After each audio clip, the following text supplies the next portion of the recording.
tu. Koga. Malaya tu. Kana piga. Kaka anapenda kupiga kama uko safarini. Ananiuzi mimi. Halo kaka. Nipo nyumbani, nimetoka kwa kina Kijicho. Upo mitaani nyumbani hapo? Nimechina matomato hapa. Sasa mdogo wangu kuna jambo nataka nikuagize, sawa? Nenda pale stendi, utamkuta dogo fulani hivi wanamuita Dogo Macho. Macho tu? Kwa magari.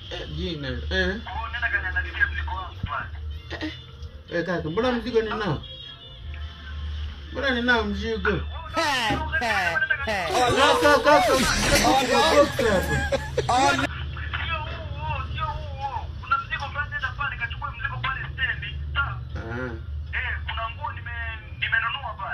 Nguo kaka, maana nimechoka kuvaa hizo nguo mpao huko hizo unajua.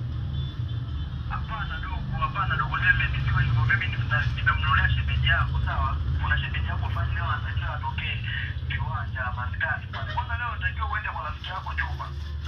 Sasa kaka wewe unyanyasaji sasa kaka. Hamna, sio hivyo, sio kinyonge, sio hivyo. Ni mzigo tu wa kawaida, ni nguo za shemeji yako. Huwezi kuzingiza, sawa mdogo? Kaka wewe ni umalaya kaka. Umalaya tena mdogo? Kaka wewe ni umalaya na kuchana makavu mimi sifiche. Hamna mdogo wangu, nakuomba shemeji yako leo lazima atokee, alambe alipamba awaki. Hapana, wewe ni umalaya. Umalaya mdogo wangu, nakwambia sio umalaya. Hamna kaka. Umalaya basi nakuja huko. Njoo nikuje kwa kina mama kaka.